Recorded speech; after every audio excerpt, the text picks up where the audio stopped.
Freedom's the answer. What's the question? You're listening to Ernest Hancock. It ain't so groovy when you're screaming in the night. Let me out of this cheap movie. Headlong down the highway, and you're rushing headlong, out of control. And you think you're so strong, but there ain't no stopping, and you can't stop rocking. And there's nothing you can do about it. Yeah, there's something you can do about it.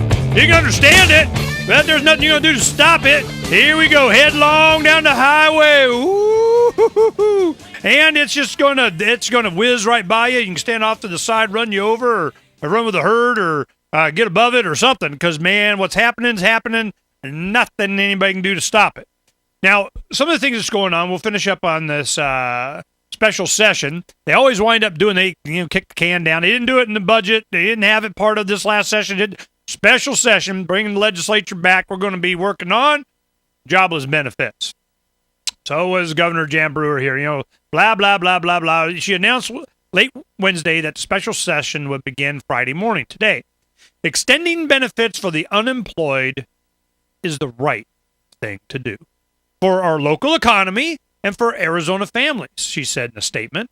A recent dip in the unemployment rate sets the stage for the federally funded extended benefits to end this week unless lawmakers act. Brewer spokesman Matt Benson said the goal is to have the session done in one day, and he said Brewer's office believes there are enough votes to pass the proposal. However, what will happen during the special session is unclear because some legislators don't support Brewer's proposal and because some legislators may not be available to participate.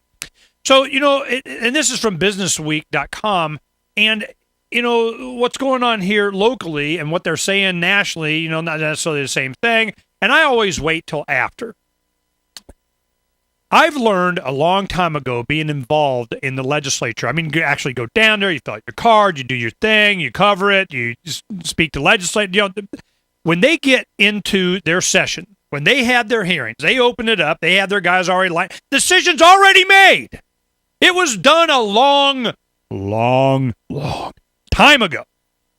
You're wasting your time worrying about it. All of this is already baked in the cake. Over. Done. Finished. So, what do? No sense of me trying to give them their platform, their blah, blah, blah crap. I wait till after it's done. Then I'll go, all right, what'd you do? Tell me all about it. Oh, why'd you do that? Why'd you do that? Okay, good, cool, we're done. We understand what's going on. To think that you're going to have some kind of alteration of this kind of thing, all of the best you can do is to educate yourself and understand. It's already baked in the cake. It is over. I thought we had, week ago Saturday, we had the Arizona Breakfast Club for the month of June. Karen Winfield is an aide to one of the senators there. And we're talking and so on, and I turned to her at one opportune moment, and I said, and tell legislators I know. They're broke, they're done, it's over, they're kicking the can, it's all going to come imploding, municipal bonds is going to hit, this, that, done. I know, just waiting. I think yada, yada, all they want to do, it doesn't make any difference, we're broke, and they're going to be screaming for some kind of federal government bailout, just print us some more money. This is a certainty. So, how do we react to this? Well, we know what it means. It's very simple. Somebody will ask. Matter of fact, I asked a prominent individual that, they made their gazillions of dollars understanding what's real in the economy. And I go, I just need to know, do you really think there's going to be hyperinflation? And he said real simply, he goes, Ernie, answer that question is real simple. All you have to know, do you think government's going to stop spending? No. Well, there's your answer. I'm going, good enough for me. I mean, because that's what it comes down to. Are they going to stop piling on the debt, increasing our debt, indebting the future? Are they going to stop? No, until they can't do it anymore. What causes that? I have no idea. The Federal Reserve just keeps buying our debt, monetizing the debt.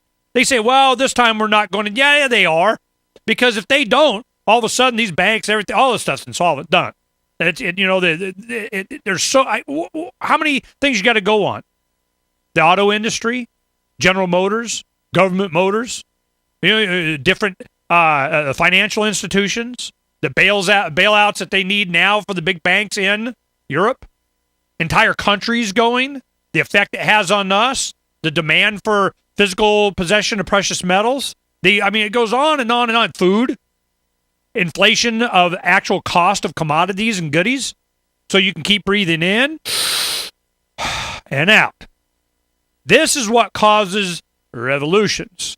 If we can keep this one peaceful, that's cool. They kind of had a semi-peaceful revolution in Russia.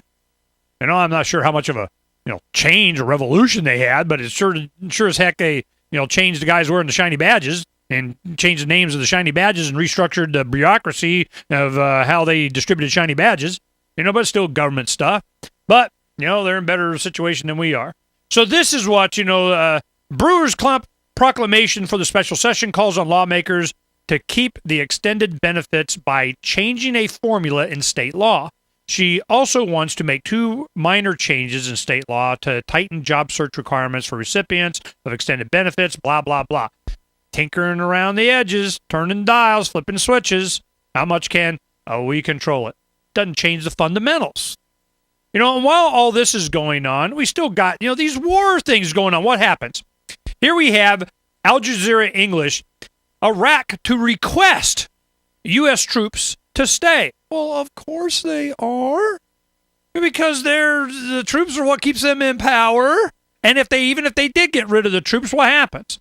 It's all this private mercenary Blackwater thing.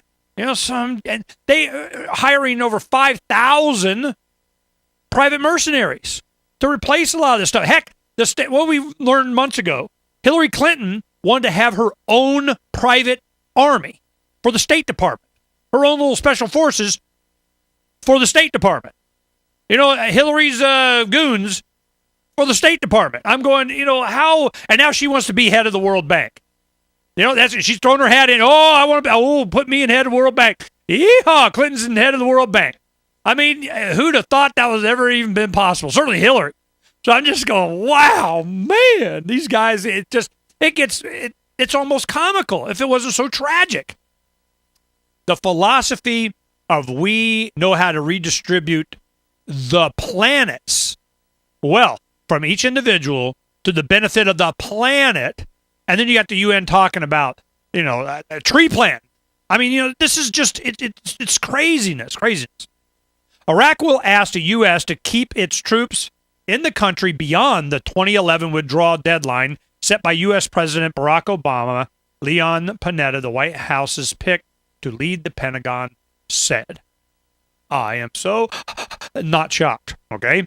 It's clear to me, quote, it's clear to me, from Panetta, that Iraq is considering the possibility of making a request for some kind of troop presence to remain there. Panetta said, adding that he had every confidence the request would be forthcoming at some point. The outgoing CIA chief told the Senate Armed Services Committee on Thursday that the U.S. should agree once the request is made. Counting on the Senate? A bunch of them Tea Party guys going to save us? Are they? Or are we going to keep extending it? We're going to be in Iraq forever. Oh, did you think it was going to be any other way? We'll be right back.